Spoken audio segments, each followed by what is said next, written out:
ಪಂಜಾಬನ್ನು British ಸಾಮ್ರಾಜ್ಯದಲ್ಲಿ ವಿಲೀನಗೊಳಿಸಿದವರು?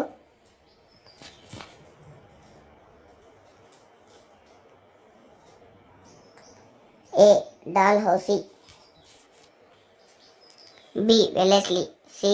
Robert Clive, D. Cornwallis. ಉತ್ತರ A. Dalhousie. Teen Murti ಭವನವಿರುವುದು? ಎ. ಜೋಧ್ಪುರ್, ಬಿ. ಮೈಸೂರ್, ಹೈದರಾಬಾದ್, ನವದೆಹಲಿ. ಉತ್ತರ ಡಿ. ನವದೆಹಲಿ. 3. ಪರ್ಯಾಯ ಪ್ರಸ್ಥಭೂಮಿಯಲ್ಲಿ ಅತಿ ಹೆಚ್ಚು ಪ್ರದೇಶವನ್ನು ಆವರಿಸಿರುವ ಮಣ್ಣು? ಎ.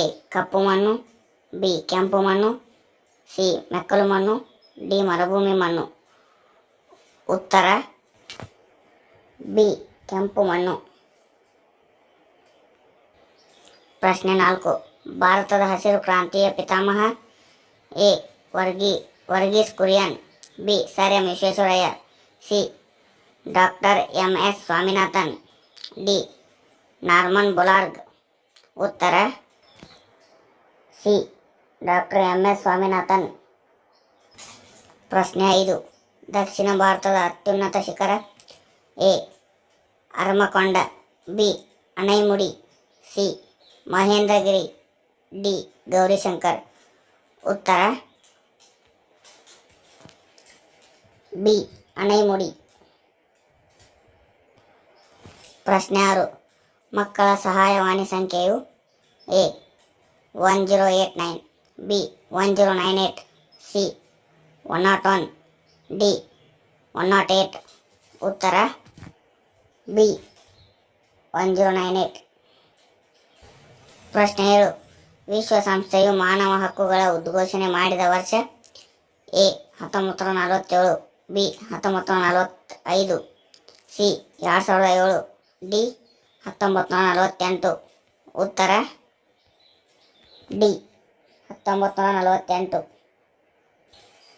ಪ್ರಶ್ನೆ 8. ಪ್ರತಿ ವರ್ಷ ವಿಶ್ವ ಗ್ರಾಹಕ ದಿನವನ್ನು ಆಚರಿಸುವುದು? A. March 15, B. December 10, C. July 11, D. June 5. ಉತ್ತರ ಎ. ಮಾರ್ಚ್ 15. ಈ ಪ್ರತಿಯೊಂದು ಪ್ರಶ್ನೆಗೂ ಒಂದೊಂದು ವಾಕ್ಯದಲ್ಲಿ ಉತ್ತರ ಬರೆಯಿರಿ. ಪ್ರಶ್ನೆ ಸಂಖ್ಯೆ 9. ವೆಲ್ಲೆಸ್ಲಿಯು ತನ್ನ ಹುದ್ದೆಗೆ ರಾಜೀನಾಮೆ ನೀಡಿ ಇಂಗ್ಲೆಂಡಿಗೆ ಏಕೆ ಮರಳಿದನು? ಯುದ್ಧಪ್ರಿಯ ನೀತಿಯಿಂದ ಈಸ್ಟ್ ಇಂಡಿಯಾ ಕಂಪನಿಗೆ ನಷ್ಟವಾಯಿತು. ಇದರಿಂದ ರಾಜೀನಾಮೆ ನೀಡಿದನು. ಪ್ರಶ್ನೆ 10. ಮೊದಲ ಮಹಾಯುದ್ಧಕ್ಕೆ ತಕ್ಷಣದ ಕಾರಣವೇನು? ಉತ್ತರ ಆರ್ಕ್ ಡ್ಯೂಕ್ ಫರ್ಡಿನ್ಯಾಂಡ್ನ ಹತ್ಯೆ. ಪ್ರಶ್ನೆ 11. ವಿಶ್ವಸಂಸ್ಥೆಯ ಸಚಿವ ಸಂಪುಟ ಎಂದು ಕರೆಯಲ್ಪಡುವ ಅಂಗಸಂಸ್ಥೆ ಯಾವುದು? ಭದ್ರತಾ ಸಮಿತಿ. ಸಾಮಾಜಿಕ ಸ್ತರವಿನ್ಯಾಸ ಎಂದರೇನು?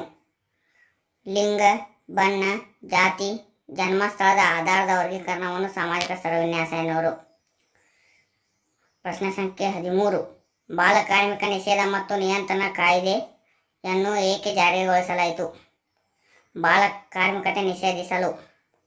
ಬಾವಿ ನೀರಾವರಿಯು ಅತಿ ಪ್ರಮುಖವಾದ ನೀರಾವರಿ ಪದ್ಧತಿಯಾಗಿದೆ. ಏಕೆ? ಬಾವಿ ನೀರಾವರಿಯು ಕಡಿಮೆ ಖರ್ಚು, ಸುಲಭ ನಿರ್ಮಾಣವಾಗಿ ಮಾಡಬಹುದು. ಕೋಶೀಯ ವಿತ್ತೀಯ ನೀತಿ ಎಂದರೇನು? ಸರ್ಕಾರ ಅನುಸರಿಸುತ್ತಿರುವ ಹಣಕಾಸು ನೀತಿಯನ್ನು ಕೋಶೀಯ ವಿತ್ತೀಯ ನೀತಿ ಎಂದು ಕರೆಯುತ್ತಾರೆ. 16. ಟೆಲಿಶಾಪಿಂಗ್ ಇತ್ತೀಚಿನ ದಿನಗಳಲ್ಲಿ ಹೆಚ್ಚು ಜನಪ್ರಿಯವಾಗಿದೆ. ಏಕೆ? ಗ್ರಾಹಕರು ತಮಗೆ ಇಷ್ಟವಾದ ವಸ್ತುಗಳನ್ನು ಆನ್ಲೈನ್ ಮಾರ್ಕೆಟ್ ಮೂಲಕ ಖರೀದಿಸುವುದರಿಂದ ಟೆಲಿಶಾಪಿಂಗ್ ಜನಪ್ರಿಯವಾಗಿದೆ.